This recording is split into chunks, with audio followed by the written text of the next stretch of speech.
Kumusta uli mga tagapakinig? Ang bidyong ito bibigyan ko lang kayo ng mga tips kung paano maintindihan ang Book of Revelation kapag babasahin natin to. So, background muna tayo sa aklat na to.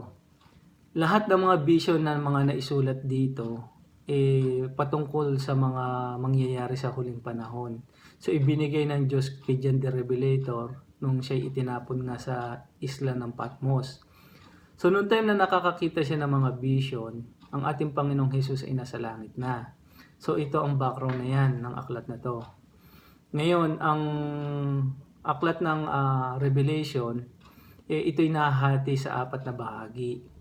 Ang unang bahagi ay mula Revelation chapter 1 hanggang Revelation chapter 6, na kung saan ito na rin yung kapanahonan natin ngayon hanggang sa dumating na ikalawang pagparito natin Panginoong Hesus. So hanggang chapter 6 lamang ng Revelation ang second coming. Ngayon, ano naman ang mangyayari sa mga buhay na banal na dadatnan ng Diyos at gayon din sa mga patay na banal. So yung mga patay na banal ibubuhayin muna ng ating Panginoon at magkasama silang dadalhin sa langit ng mga buhay na banal. So hanggang chapter 6 lamang yan ng Revelation. Ngayon, ano naman yung mga mangyayari sa mga buhay na makasalanan na dinatnan ng Diyos sa ikalawang pagparito? So, papasok na tayo dito sa ikalawang bahagi na kung saan makikita nga ito sa Revelation chapter 7 hanggang Revelation chapter 14. Ang ikalawang bahagi na to na kung saan talagang napakahirap tanggapin bilang mga Kristiyano dahil ako hindi ko rin ito nakagis ng paniniwala simula nung ako'y naging Kristiyano nga at tanggapin ng ating Panginoon. So, wala namang mawawala kung atin itong susubukan, di ba? So, mula chapter 7 kapag binasa na natin to hanggang sa tuloy-tuloy, ang iisipin na natin tapos na ang second coming. Kasi nga ang second coming hanggang chapter 6 lang nga yan. Ngayon sa chapter 7, papupunan nyo yung mga buhay ng mga makasalanan na inaiwan dito sa lupa. Ay mga buhay sila.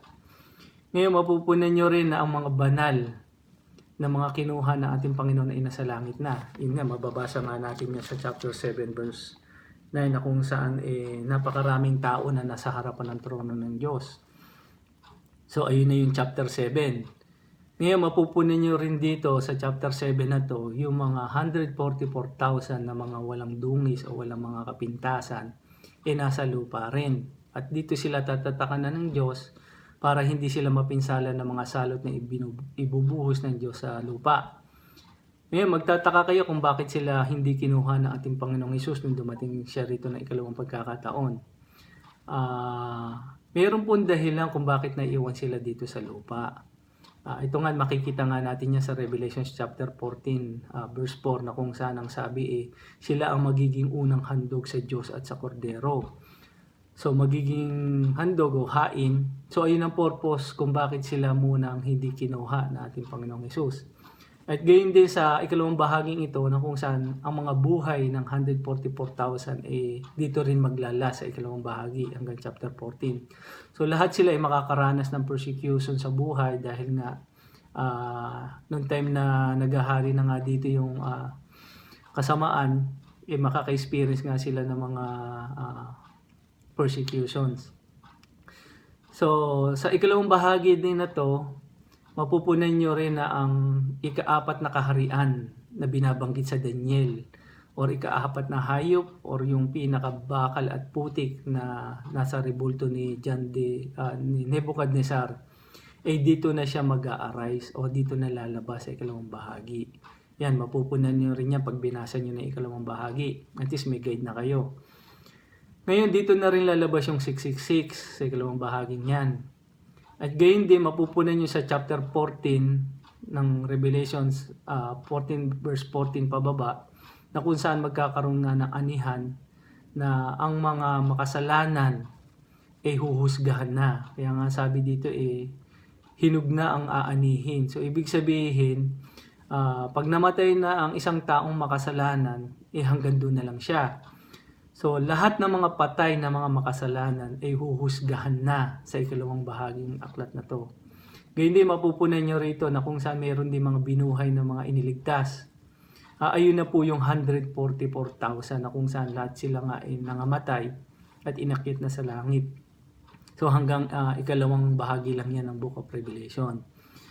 Ngayon pupunta na tayo sa ikatlong bahagi na kung saan mula Revelations chapter 15 hanggang Revelations chapter 19. Ang mindset naman natin dito kapag atin itong babasahin, ay tapos na yung pagkuha sa mga 144,000 o inakyat na sila sa langit. So ayun na po yung mindset natin.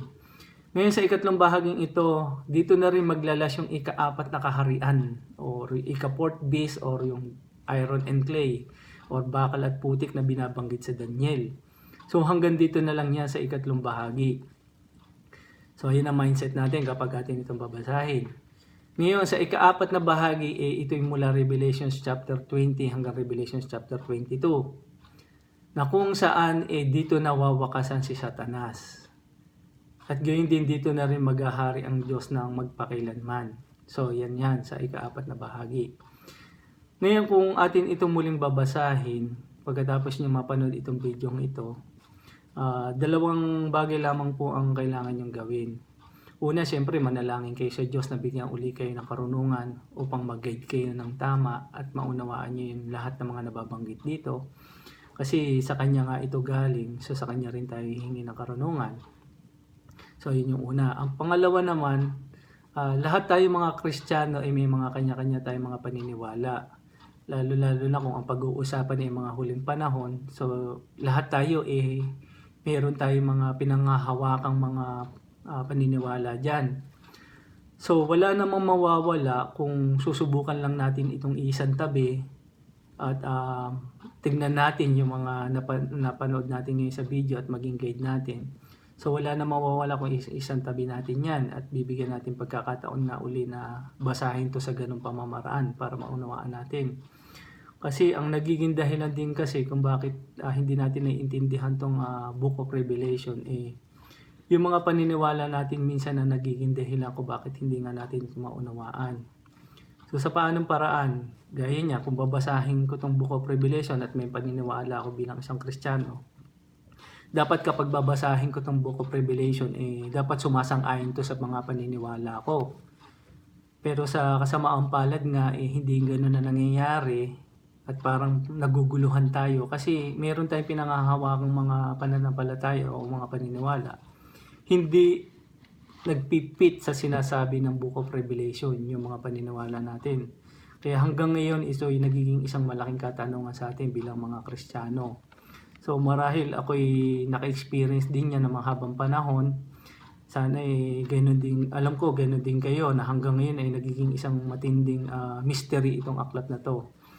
Pero sa pagkakataong ito na kung saan nabuksan na rin ang aking isipan at tinanggap ko rin munang sundin kung ano lang yung sinasabi ng Biblia at hindi ko dapat pasunurin ang Book of Revelation sa mga paniniwala ko.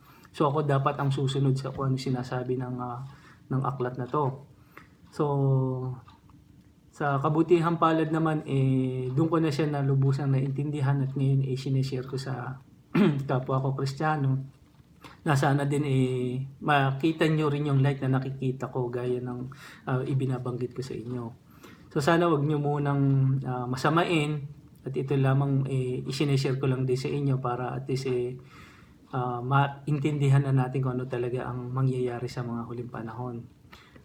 Minsan nga naiisip ko na gusto ko na lang din ilihim kasi alam ko maraming masasagasa ang mga Kristiyano sa kanilang mga pananampalataya at paniniwala. Pero nakukonsensya din ako dahil ang sinasabi nga sa Revelations chapter 22 verse 10 ang sabi ng anghel ng Diyos kay John na huwag mo ilihim ang aklat na to. So mismo ang Book of Revelation ang huwag niyang ipapalihim. Sabi, ito'y ating ihayag. At ganun din sabi nga sa Revelations chapter 1 verse 3 na mapapalad ang mga bumabasa nito, mga nakikinig at mga tumutupad dahil ang lahat ng mga nasusulat dito ay malapit na maganap. So, paano natin itong babasahin kung di naman natin ito nauunawaan, di ba? So, ganun pa man lubos din ako nagpapasalamat sa Panginoon na sana yung mga nabigay ko sa inyo mga tips maging guide nyo rin kapag atin itong babasahin. So, sa pagbasa nyo uli mga kaibigan, wala namang mawawala gaya ng sinabi ko sa inyo na sundin nyo lang yung mga guide na ibinigay ko, gaya ng mula chapter 1 hanggang chapter 6, ito yung unang bahagi, hanggang dito lang ang second coming.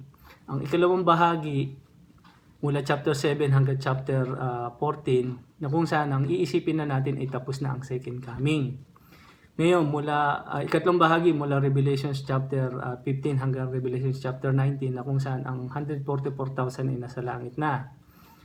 So ngayon, ang ikaapat at huling bahagi ay mula Revelations chapter 20 hanggang 22, na kung saan dito nawawakasan si Lucifer hanggang sa dumating na nga yung ating Panginoong Jesus o ating Diyos, na kung saan ito'y tuloy-tuloy na maghahari hanggang magpakailanman. So sana ang bidyong ito ay makatulong muli sa inyo sa inyong muling pagbabasa, at sana wag mo muna natin gamitin yung mga emotion natin, kasi alam ko na kapag ang emotion natin ay mataas kapag binabasa natin ito, hindi nakakatulong sa ating pag-iisip. So maging open-minded muna tayo at wala na nga mawawala, gaya na sinabi ko kanina, kung atin itong susubukan, di ba? So muli, maraming salamat muli sa mga pakikinig nyo sa akin, ay sana sa susunod na mga video na susubukan kong i-explain sa inyo yung 144,000 na lahat ng mga dapat na mga tekstong detalye maibigay ko. At sa susunod din na ibang video, itatalakay ko yung mga dalawang hayop na lumabas. I-explain ko kung sino sila, gayon din kung sino talaga yung 666, gayon din yung mga sanggol na ipinanganak nga ng isang babae na makikita nga dito sa Revelations chapter, hindi ako nagkakamali,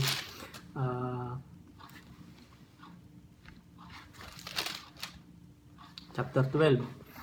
So lahat yan sana magkaroon pa tayo ng time, at sana kung gusto niyo rin masundan yung mga pag-aaral dito, gusto niyo i-subscribe para at least masundan niyo yung mga buong pa mga detalyeng sinasabi dito. So muli, maraming salamat muli sa mga time na ibinigay niyo sa panonood na to. Sana maging guide ito sa inyo. So thank you ulit sa inyo lahat.